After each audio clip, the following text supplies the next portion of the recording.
We all know and love that coffee kick, right? But what if I told you that the timing of your coffee is the real secret to all-day energy, and that you might be getting it all wrong? Today, we're going to dig into the science behind the 3 absolute worst times to drink coffee.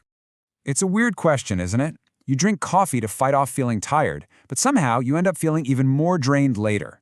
Well, it turns out that very cup you're drinking might be the secret cause of the exact problem you're trying to solve. So are you using your coffee correctly? Okay, let's get right into it with the first and probably the most common mistake of them all, grabbing that cup of coffee the second you wake up. I know, it feels like muscle memory, it feels essential, but it's actually working against your body's natural rhythm. To get why, you need to know about a hormone called cortisol. Just think of it as your body's own all-natural energy drink. Its levels are at their absolute highest in the morning, for one specific reason: to pull you out of sleep and get you alert for the day. Your body is already on the job. So here's the problem. When you pour caffeine on top of that peak cortisol, you don't get some kind of super boost. Nope, you just get a clash. It can lead to jitters and, you guessed it, a really nasty mid-morning crash. The real magic? It happens later, once that cortisol level dipped and your body actually has room for that caffeine lift. And it's not just about that energy slump. Drinking coffee first thing on an empty stomach can really irritate your digestive system. Plus, it masks your body's thirst signals, so you could be starting your day dehydrated without even knowing it. And that is a total killer for your focus. It's all these little hidden costs that add up to a massive energy debt. All right, let's move on to the next major problem time, the midday trap. You know the feeling. It's around noon, you've just had lunch, and that warm, sleepy wave starts to wash over you. The urge to grab a coffee to just power through the afternoon is almost impossible to resist. But here's the tough truth about that. That midday coffee is basically just a high-interest loan. Sure, it gives you a quick burst of energy, but you end up paying for it, with interest, later that night when you're trying to sleep. It creates a debt that directly messes with your ability to really rest. And this lays out the vicious cycle perfectly. You feel the slump, so you drink coffee. You feel awake for a little while, but that caffeine is still hanging around in your system hours later, and it ruins the quality of your sleep.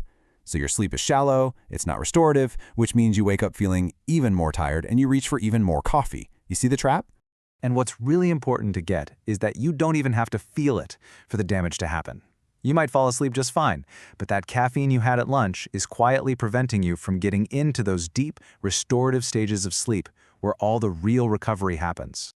And that brings us to our final and maybe the most obvious danger zone, the evening gamble. See, having coffee after 5 p.m. isn't just a question of, will I be able to fall asleep? It's much bigger than that. You're basically sabotaging your body's entire wind-down process for the night.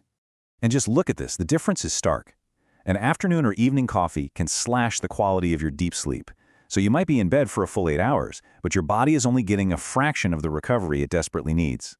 You are literally shortchanging your own rest. So why is it such a terrible bet?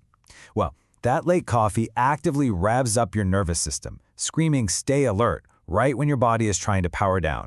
It pushes back all your natural time for bed signals, and as a little bonus, it can even mess with your appetite and throw your whole evening routine off the rails. Okay, that was a whole lot of don't do this. But listen, this is not about making you give up coffee.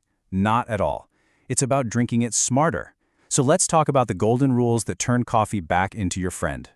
So here it is, all summed up. Before 9 a.m., you're fighting with your own cortisol, which sets you up for a crash. Between noon and 1 p.m., you're messing with your body's rhythm, which leads to poor sleep.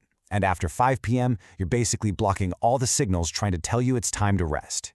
These are your 3 main no-coffee zones.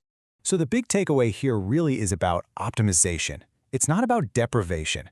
By just shifting when you have your coffee, like waiting until after 9:30 in the morning, you can make it work with your body's natural cycles. You get all the good stuff, the focus, and the energy without any of the hidden costs. Which really just leaves us with one final thought. Now that you know how this all works, the choice is totally yours. So the next time you reach for a cup, you get to decide, is this going to be your ally or is it going to be your burden?